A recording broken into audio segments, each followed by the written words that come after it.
we are featuring the works of Pakan Penn. I grew up in Cambodia. I was born in 1953. I started painting when I be around 12, and I start selling my work at the gallery and also at the gift shop in Pakan Penn in Cambodia. It's in early 70s. The war already started in Cambodia a little bit already, and we have a lot of American people work in Cambodia by that time. And one of the gentlemen happened to buy one of my paintings. The people that sold him the painting at the store told him this is done by a 12-year-old boy.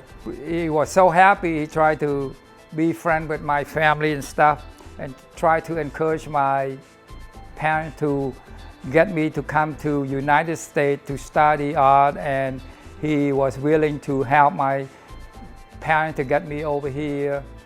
July 1973. So far has been 47 years that I've been here. Cambodian-born Pakan Penn is an oil painter of many dimensions. His experimentation with an array of colours using his palette knife and brush produces vibrancy and motion that create a three-dimensional effect. His works have graced the walls of various embassies internationally, including the West Wing of the White House. Pakan discovered his passion for painting at a young age, selling some of his early works in Phnom Penh, where he lived with his family. In 1973, an American Foreign Service diplomat who came across Pakan's work in Phnom Penh realised his talent and aided Pakan in his sponsorship to the Corcoran School of Art in Washington, D.C. Pakan left the war-torn conditions in Cambodia on one of the last few flights departing on the eve of the war. Pakan was enthusiastic to attend art school, but faced immense change upon his arrival to the US that brought hardships for years to come. He barely knew the language and had limited funds to support himself, with no immediate family or friends to help. He was also separated from his high school sweetheart, Paula.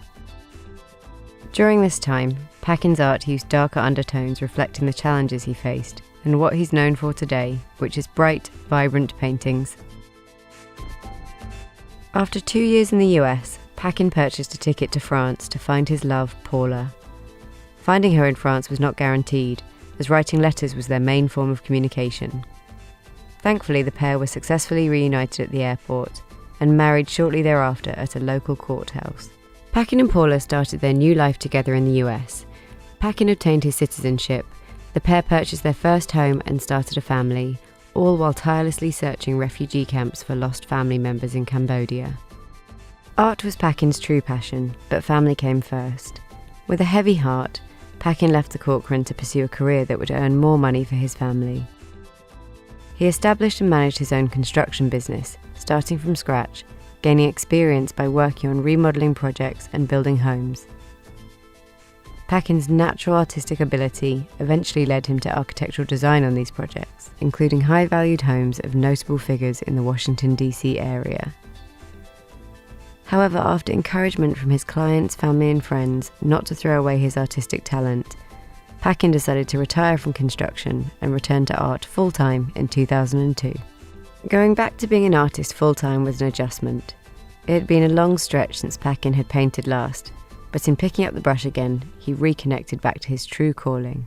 Since I came here in the United States, I've been so fortunate to have so many good friends support me, and my special friend Peter Rouse have supported me since early 1980, and he still supports me until now. Give me a big boost of morale to keep doing this. Pakan's return from his artistic hiatus resulted in experimentation with new colours, techniques and subject matter that in time brought him to where he is today as an artist. Most of my work is done mostly with palette knife. It consists of so many layers of paint, and it takes time, it takes a long time, but once I get it done, it look a lot better than I work with brush. Palette knife is difficult to work with. You cannot control the knife like you control the brush, but the painting become more realistic and more vivid and more three-dimensional than brush. To me, brush sort of like the painting is not alive compared to palette knife. I enjoy so much to work with palette knife every day. I guess this is the way I'm gonna continue to paint the rest of my life. It burns a lot of paint. It just takes so much time, but the result is just incredible. It's difficult to work with palette knife, so most of the time I tend to pick up my brush, go back to my brush because it's faster and it's easier. Many times I have to stop myself, don't use the brush, you have to stick with palette knife. I fought with myself all the time, so you just don't rush. I'm just gonna stick with palette knife until I cannot paint anymore. Some of Pakan's notable accomplishments include presenting his painting Chicago Skyline to President Obama at the White House, and paint portraits of President Obama, and then the first Iranian female space explorer, Anousheh Ansari, for the Colorado Springs Space Museum. Summer 2009, I got honored to get to meet President Obama at the White House. It's such a great honor to meet him and show him some of my painting. So I loaned the White House 3 paintings.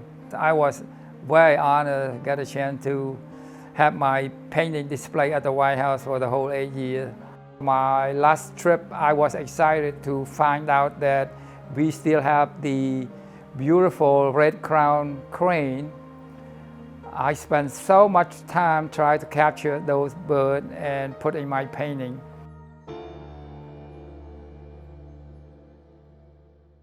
In my early day, I did a lot of Cambodian landscape, especially people live permanently on water. Incredible scene to see how people be able to live like that and in a natural environment. I capture a lot of those moments and put in my painting. And to my surprise, people really like it. I never thought that people here appreciate the Cambodia scenery painting. I had a good friend took me to Japan. He was so proud about my work and he wanted to show me his hometown. It's called Yuki Town. It's about 600 miles from Tokyo. When I got there, it's just so beautiful. So I took a lot of beautiful pictures, and when I came back home, I started painting it right away. It's a big painting. It took me about a year and a half to complete that painting because it's so detailed. The painting is painted with tiny brush and palette knife. I try to detail every section of the painting as much as possible. People always say that, look at that painting, they feel like they can walk into that beach themselves. The way I work with that painting, I divide it in sections. So I work like every day I can do only a few inches, square inches at a time. So that's why it took so long. It's so detailed that every dot is so tiny, like it's sort of like hairline dot, and every dot, the color is different. When you stand back, you look at the painting, it's so realistically done. Since then, I haven't done anything that detailed like that one again. To me, to paint is easy, but to find the incredible subject is difficult. The subject is so important for each painting. I guess that's the reason people really appreciate all my painting about Cambodia. The subject go from flower to local people, the village people. I enjoy painting everything that is natural. My flower subject example, I paint the flower in their natural environment. It takes a lot of energy to paint something like this. I have to be in such a stage, sort of like out of my body to paint something like this. I was so emotional and tried to create this. So it really shows in the painting. I hope people enjoyed it. I'm still studying every day how the sun works on things. So my work mostly involved with sunlight, and I'm trying to capture the best of nature, put in my painting as possible. To be an artist is not easy. It's very hard. It's a tough life. You have to deal with the everyday life like any other ordinary people. But to be an artist, you born with this brain is like a roller coaster. Every day is up and down, up and down. Pakan's story is an encouraging example in the pursuit of the American dream as a young immigrant artist from Cambodia. Inspiration we could all draw from wherever your passions lie, be it in the culinary arts, performing arts, design, architecture, fine arts, or having a strong vision to the future of technology. Success can be yours, and the world will benefit from your individual passion to pursue, fine-tune, and grow.